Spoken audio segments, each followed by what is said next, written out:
Episode ke-353. Apa? Raja Yame ingin menghukummu? Apa yang sebenarnya telah kau lakukan? Di Aula Wenyuan, para mantan guru kultus langsung mengernyit. Guru kultus Zhu yang bertanya dengan wajah serius, seberapa besar masalahnya? Jika memang besar, kenapa kita tidak memberontak saja? Ucapan itu langsung membangkitkan semangat para guru kultus lainnya.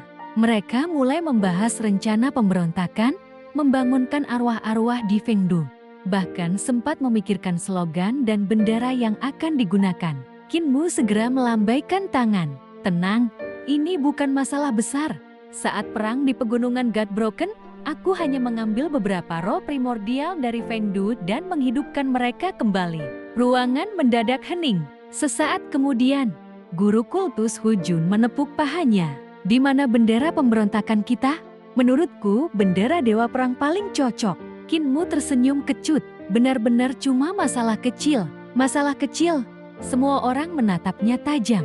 Merebut jiwa dari Fengdu itu kejahatan besar. Orang yang berani mengambil seseorang dari jembatan ketidakberdayaan hampir membuat kami mengira Yodu sedang menyerang. Raja yang pasti akan memenggalmu. Si Yuan Wei ikut menimpali. Kalau hanya pelanggaran kecil, Raja yang mungkin cukup menamparmu lalu membebaskanmu. Tapi ini menyangkut aturan seluruh Fengdu.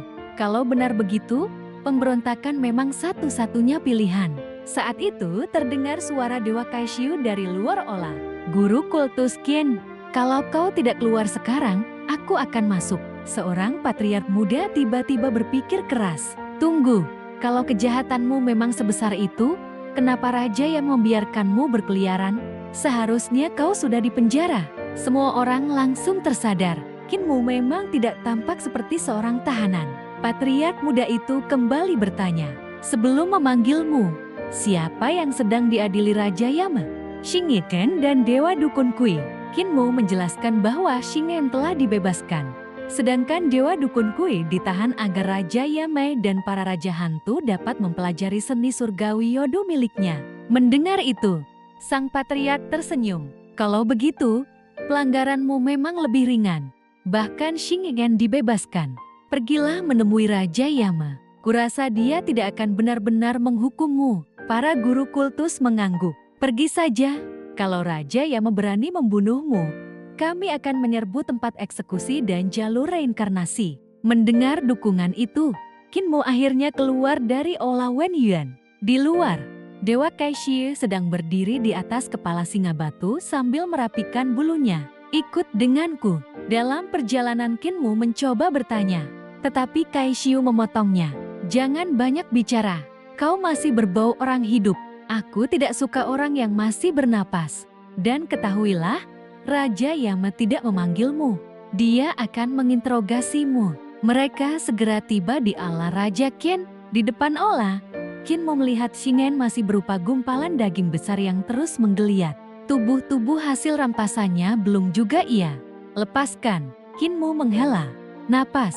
Bahkan orang sehebat Xing Yan pun sulit melepaskan keuntungan yang telah ia kumpulkan sepanjang hidupnya. Semakin besar pencapaian seseorang, semakin sulit baginya mengakui bahwa jalan yang ditempuh selama ini mungkin salah. Tiba-tiba terdengar jeritan dari seluruh kota Fengdu. Langit mulai terang, cepat bersembunyi. Seekor binatang raksasa di atas atap berteriak memperingatkan seluruh kota. Dalam sekejap, para arwah beterbangan mencari perlindungan.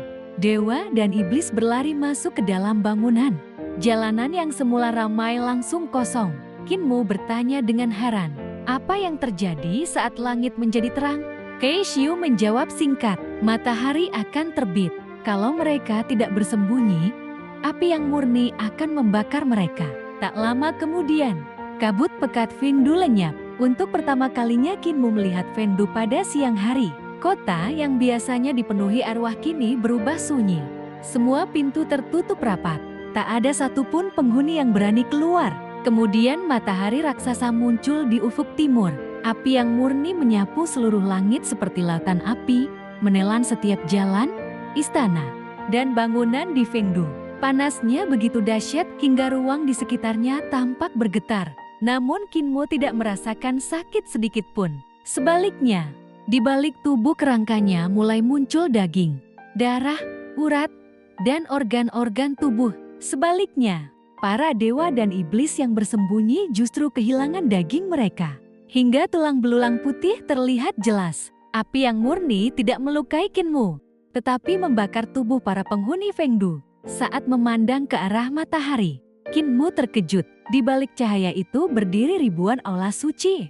Di depan setiap aula terdapat genderang raksasa yang dipukul oleh para dewa perkasa. Setiap hentakan genderang mengirimkan gelombang api yang murni ke seluruh Fengdu. Pemandangan itu benar-benar mengguncang pikirannya. Tiba-tiba terdengar jeritan menyayat. Xingyan sedang terbakar hebat. Tubuh-tubuh yang ia curi satu demi satu lenyap diterpa api yang murni, memperlihatkan tubuh aslinya tak sanggup menahan rasa sakit.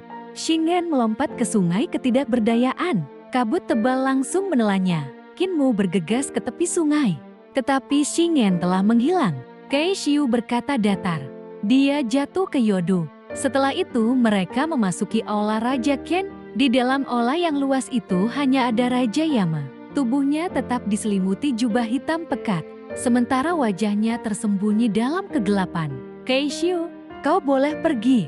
Setelah Kei Xiu meninggalkan aula, hanya Qinmu dan Raja Yame yang tersisa. Suasana menjadi sunyi. Beberapa saat kemudian Raja Yame bertanya, apakah kau berasal dari desa Carefree? Siapa ayahmu? Qinmu sedikit bingung. Ayahku Qin Hanzhen. Leluhurku berasal dari desa Carefree, tetapi aku sendiri tidak lahir di sana. Raja Yame terdiam sesaat. Qin Hanzhen, kalau begitu kau berasal dari generasi Qin yang ke-107. Ia membuka buku silsilah keluarga Qin. Nama aslimu seharusnya mengandung karakter Feng, bukanmu. Qinmu hanya mengangguk tanpa menyebutkan nama aslinya. Ia tahu nama asli bisa menjadi kelemahan, apalagi di hadapan penguasa Fengdu. Raja Yame tidak memaksanya. Itu keputusan yang bijaksana. Dunia memang penuh bahaya. Ia kemudian berkata pelan, aku juga bermarga Qin, tetapi hanya karena diadopsi. Aku yatim piatu. Yang mulia memasukkanku ke dalam keluarga Qin dan memberiku nama. Itu, kemudian Raja Yame memandang lautan. Api di luar aula. Sudah 20.000 tahun. Aku menunggu seseorang dari desa Carefree. Aku mengira yang mulia sendiri yang akan kembali. Ternyata yang datang hanyalah keturunannya. Ketika kau merebut roh-roh dari Fengdu menggunakan seni Yodu, aku langsung mengenali kemiripan wajahmu dengan yang mulia. Karena itulah aku tidak menghentikanmu. Qinmu terkejut. Jeti, kaisar pendiri masih hidup. Raja Yame mengangguk perlahan. Beliau masih hidup setelah desa Carefree disegel. Beliau memimpin para dewa terakhir dunia ini, menyimpan kekuatan untuk suatu hari melakukan serangan balasan. Beliau telah memperkirakan datangnya bencana jauh sebelumnya. Karena itulah beliau memerintahkanku membangun Fengdu sebagai tempat perlindungan bagi para dewa yang tidak sempat melarikan diri. Kami telah menunggu hari kebangkitan itu selama 20.000 tahun. Raja Yame kemudian menoleh kepada Qinmu. Kau berkata tidak dilahirkan di desa Carefree. Kalau begitu, di mana kau lahir? Qinmu terdiam sesaat sebelum akhirnya menjawab pelan, di Yodu.